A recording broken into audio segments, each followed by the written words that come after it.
আসসালামু আলাইকুম। এই মুহূর্তে যারা আমাকে দেখছেন দেশ ও দেশের বাইরে থেকে সকলকে জানাই আন্তরিক মোবারকবাদ। আজকে আমাদের আলোচনার টপিকস হচ্ছে যে কিভাবে লোকাল গার্মেন্টসরা লিড করে থাকে বা বাংলাদেশের লোকাল প্রোডাক্ট গুলো কোথায় কিভাবে তৈরি করা হয় এবং এই বিজনেসে আপনি আসবেন কি আসবেন না এই বিষয় নিয়ে আলোচনা করব। তো প্রথমত হচ্ছে যে লোকাল গার্মেন্টস এর যে প্রোডাক্ট গুলো আমরা সুইং করে থাকি বা আমরা যেগুলো এমব্রয়ডারি করে থাকি অথবা হচ্ছে যে কারচুপির কাজ করে থাকি সেগুলো বাংলাদেশের কোন কোন জায়গায় হচ্ছে যে হয় সে বিষয় নিয়ে আলোচনা করব। ইভেন আপনি এই বিজনেসে আসবেন কি আসবেন না এই বিষয় নিয়ে আলোচনা করব। First of all ১ number topics হচ্ছে যে এগুলো কোথায় তৈরি করা হয়। বাংলাদেশের বিভিন্ন অঞ্চলেই হচ্ছে যে এই সমস্ত লোকাল বা আরএমজির যে সমস্ত লোকাল প্রোডাক্ট গুলো সুইং করা হয় বা লোকাল প্রোডাক্ট গুলো তৈরি করা হয় সেগুলোর বিভিন্ন জায়গায় ফ্যাক্টরি রয়েছে। এর মধ্যে উল্লেখযোগ্য হারে রয়েছে নারায়ণগঞ্জ, গাজীপুর এবং কামরাঙ্গীরচর প্লাস হচ্ছে যে কেরানীগঞ্জে এই ধরনের প্রোডাক্ট গুলো হচ্ছে যে মেক করা হয়।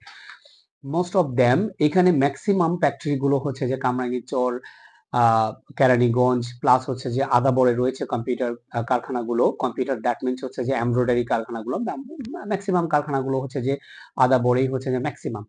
আর এর মধ্যে উল্লেখযোগ্য হারে এবং বাদ দেওয়া যায় না কামরাঙ্গীরচরে হচ্ছে যে প্রচুর ফ্যাক্টরি রয়েছে এমব্রয়ডারি ফ্যাক্টরি।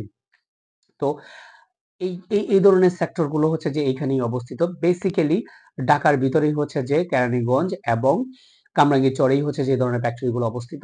ইভেন ঢাকার বাইরে যখন আপনি যাবেন গাজীপুর, নারায়ণগঞ্জ এই ধরনের জায়গাগুলোতে হচ্ছে যে লোকালি হচ্ছে যে এই ধরনের জায়গাগুলোতে এই ধরনের প্রোডাক্ট গুলো সুইং করা হয়। এটা ঢাকার ভিতরে। চিটগংয়ে রয়েছে খলিফাপট্টিতে এই ধরনের প্রোডাক্ট গুলো সুইং করা হয় এবং বাংলাদেশের আরো অন্যান্য জায়গায় ছোট ছোট কিছু ফ্যাক্টরি রয়েছে যেগুলো হচ্ছে যে আপনার কমলাপুরেও আছে।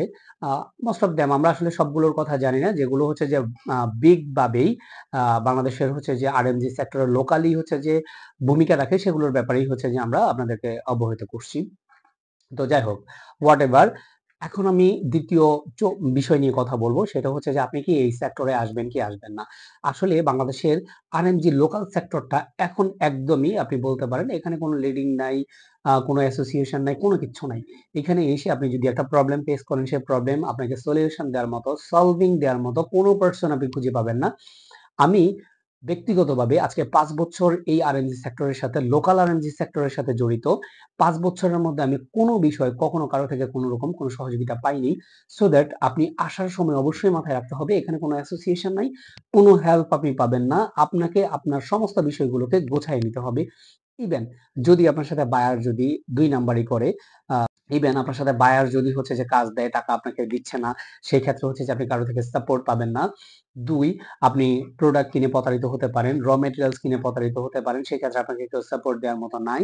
থার্ড হচ্ছে যে আপনি এমপ্লয়িমেন্ট নিয়ে সবচেয়ে বড় বিপজ্জনক বিষয়টা হচ্ছে যে এমপ্লয়িমেন্ট।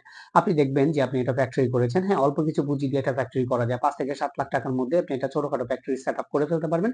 সেটা সেটআপ করার পরে আপনার যে জিনিসগুলো ইম্পর্টেন্স প্রয়োজন সেগুলো হচ্ছে যে আপনি কোথা থেকে হচ্ছে যে মাস্টার অ্যারেঞ্জ করবেন, কোথা থেকে হচ্ছে যে আপনার মাস্টার দ্যাট মিনস হচ্ছে যে কাটিং সেক্টরটা যিনি পরিচালনা করে তাকে এখানে বা লোকাল ভাষায় হচ্ছে যে মাস্টার বলে। এই মাস্টারটা আপনি কোথা থেকে অ্যারেঞ্জ করবেন প্লাস হচ্ছে যে আপনার এমপ্লয়িমেন্টটা যেটাকে হচ্ছে যে আমাদের গার্মেন্টস এর ভাষায় বলা হয় অপারেটর।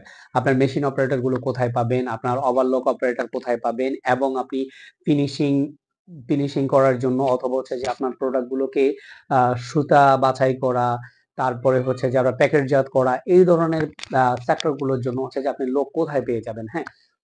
এই সমস্ত বিষয়গুলো না আসলে খুব জটিল প্রক্রিয়ার মধ্য দিয়ে যায়। সেই ক্ষেত্রে আপনি অবশ্যই ব্যবসা পরিচালনা করার আগেই, ব্যবসা শুরু করার আগে আপনাকে মাথায় নিতে হবে এবং এই বিষয়গুলো ভালোভাবে খুঁটিনাটি বিষয়গুলো দেখতে হবে। দেখেই তারপরে হচ্ছে যে আপনি ব্যবসা পরিচালনার জন্য উদ্যোগ নিবেন এবং উদ্যোক্তা হবেন। আমরা ধাপে ধাপে হচ্ছে যে প্রত্যেকদিন একেকটা বিষয় নিয়ে আলোচনা করার চেষ্টা করব ইনশাআল্লাহ। আপনারা আমাদেরকে সাথে থাকবেন এবং সহযোগিতা করবেন। Till then take care. ভালো থাকবেন। আল্লাহ হাফেজ। আসসালামু আলাইকুম।